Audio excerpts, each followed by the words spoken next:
Welcome back to CLOT Conversations, the show where we dive deep into the world of thrombosis. I'm David Airdrie, Executive Director of Thrombosis Canada, and I'm thrilled to be joined once again by our fantastic co-hosts, Dr. Mahé Othman from Queen's University and Dr. Jamil Abdulrahman from Toronto General Hospital. Get ready for another fascinating episode covering the latest research. Thanks for tuning in. In this episode, we will be discussing a paper from the New England Journal of Medicine entitled Extended Reduced Dose Apixaban for Cancer-Associated Venous Thromboembolism. We're pleased to have one of the authors join us today, Dr. Marc Carrier. Dr. Carrier is a hematologist and the head of Division of Hematology at the Ottawa U Hospital, a professor in the Faculty of Medicine, Department of Medicine, and senior scientist in the Clinical Epidemiology Program of the Ottawa Hospital Research Institute. He holds a clinical research chair in venous thromboembolism and cancer from the Faculty of Medicine at the University of Ottawa. He's also the president of Thrombosis Canada. It's a pleasure to be talking to you today, Dr. Carrier, and thank you for participating in our podcast. Thank you very much for having me. Let's get started. So I guess a primary question is, prior to this study, what was the standard care for management of cancer-associated thrombosis, and specifically regarding the duration of anticoagulation? Yeah, it's an important question, and duration of anticoagulation for the management of cancer-associated thrombosis has been an important knowledge gap for clinicians for years, simply because all the trials assessing different treatment regimen for cancer-associated thrombosis, most of them, a large majority of them, stopped after 6 months. So there is really a void of data of what to do afterwards. Guidance from clinical experts would say if patient still has active cancer, still undergoing treatment for cancer, then you should probably continue some form of anticoagulation because the risk factors are still there. So if you discontinue anticoagulation, the rationale was that maybe the clots would be coming back and your patient would be at high risk of having recurrence.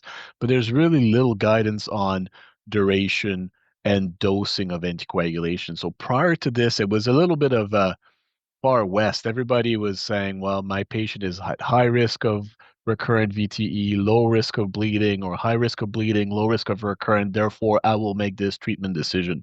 So we really needed to have some guidance with data to help tailor anticoagulation for this patient population. You mentioned dosing. So why was it important in this study to look at reduced dose DOAC as secondary prevention? It was important because we all know patients with cancer at high risk of recurrent venous thromboembolic events, right? Because cancer makes your blood really prone to clot. We also know that patients with cancer are at really high risk of having not only venous thromboid complications, but also at high risk of having bleeding complications. So it's one thing to continue anticoagulation to prevent clots from reoccurring, but you don't want to harm patient and expose them to a higher risk of having bleeding troubles down the road. So since we are having DOACs, we can have therapeutic dosing of DOACs, which makes sense because your patient is high risk of recurrence. But what if a lower dose was just as good as the higher dose and may decrease the risk of bleeding for secondary prevention in patients with cancer-associated thrombosis? So the aim was really to say, or to think, is a lower dose good enough? And can we have additional benefit by decreasing the risk of bleeding in this patient population? So that takes me to the next question. So we understand this is a randomized, double-blind, non-inferiority trial comparing the therapeutic versus the reduced dose of Apixaban in patients with cancer-associated thrombosis who did complete at least 6 months of anticoagulation. So could you tell us about the outcomes regarding the rate of recurrence of VTE? So it was very reassuring. And the risk of recurrent VTE was really low in both groups. It was 2.1% in the reduced dose group and 2.8% the full dose or therapeutic group. And therefore, that was slightly lower than expected. But when you compare both groups, it looks like there was even less clots or recurrent clots in patients that received the reduced dose of Apixaban. So certainly meeting the hypothesis of non-inferiority with a significant p-value. And I think what it means is that anticoagulation works, independent if it's a prophylactic or a therapeutic dosing. it works well to prevent recurrence in this patient population. Right. And you also looked at several bleeding outcomes. Can you tell us about what you found there? Yeah, so what's very interesting is although the blood thinner seems to be working from an efficacy perspective, there's differences between the reduced dose and the full dose regarding bleeding troubles. So the key secondary outcome measure was a combination of major bleeding as per the ISTH definition in combination with clinically relevant non-major bleeding. So we call that sometimes clinically relevant bleeding. And when you compare both groups, there was a lower risk of having clinically relevant bleeding in patients that received a reduced dose of Apixaban, a relative risk reduction about 25% that was statistically significant. So less bleeding complication overall. When you stratify it a little bit further, when you look at major bleeding, for example, there was a lower risk of having major bleeding complication for folks that received the reduced dose of Apixaban, a relative risk reduction about 40%, but the trial was not powered to detect that difference. It's reassuring for clinician, but that did not reach statistical significance. No difference in fatal event. And what is reassuring in patients with cancer, we're always a bit afraid, as you know, when we treat these patients about major gastrointestinal type of bleeding, there was much lower risk, again, around 40% relative risk reduction for those receiving reduced dose of Apixaban compared to full dose. So it looks like not only blood thinners work, and depending on dosing, it looks like we may have advantages and prevent bleeding troubles in patients with cancer if we use a reduced dose of Apixaban compared to full dose for secondary prevention. That's very nice. Thank you. So perhaps other people like me are curious to ask if there were any variations in outcomes among those patients according to demographics or cancer type, age, other factors. And that can maybe highlight what are the study limitations that we need to think of when we interpreting those results. Yeah, that's so important, and thank you for raising this. So, if you look at the appendices of the New England Journal publication, you can see that there's some forest plot trying to look at the primary outcome, so recurrent VTE, and the primary safety outcome or key important outcome, clinically relevant bleeding, and stratify it by index event. Is it a PE or proximal DVT, primary tumor site?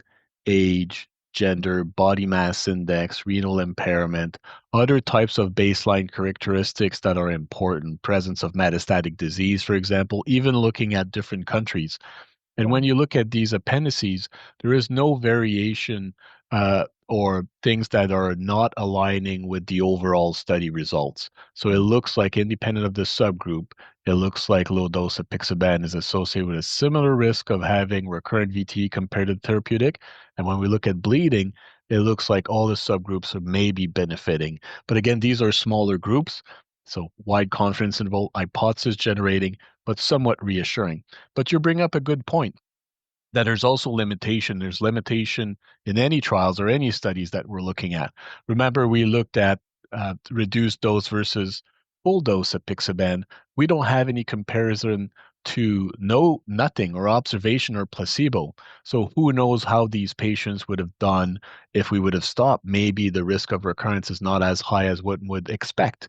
Other things is that we could not specifically look at ethnicity or racial differences for the primary and secondary outcome because in certain countries that participated, we cannot collect that particular data. So there's a number of different limitations that are still important to consider when interpreting the findings. So this study looked specifically at therapeutic dose of Apixaban versus prophylactic dose of Apixaban as secondary prevention. Do you think we can extrapolate that to other DOACs like rivaroxaban 10 or edoxaban 30? Or what about proph dose low molecular heparin? Yeah, so this is a million-dollar question for which no one has an answer, but we can maybe, provide some guidance on it because as you know, these are trials that are sponsored by different companies, and therefore we don't have yet, although coming soon, head-to-head trials between the different DOACs. Could sort of assume that therapeutic Apixaban and therapeutic rivaroxaban are very similar when you compare them with alternative agents like vitamin K antagonists or low molecular weight heparin. In a similar way, when we compare prophylactic dose of rivaroxaban or Apixaban to enoxaparin proph dosing, and therefore I would feel comfortable doing a dose reduction. If my patient is on rivaroxaban, for example, at the 6-month mark, we have a discussion. I think I would feel comfortable decreasing the dose to 10 milligrams, for example, which would be the prophylactic dosing for rivaroxaban. So I would extrapolate for that. You could maybe extrapolate for low weight heparin, although it's a different molecule, different class. There's a little bit of data that is Canadian, actually. Vicky Tagalakis did a prospective pilot single-arm cohort studies of venoxaparin 40 milligrams after 3 to 6 months of anticoagulation with low weight heparin. It was stopped early due to difficulty recruitment, but the event rates that she captures were reassuring.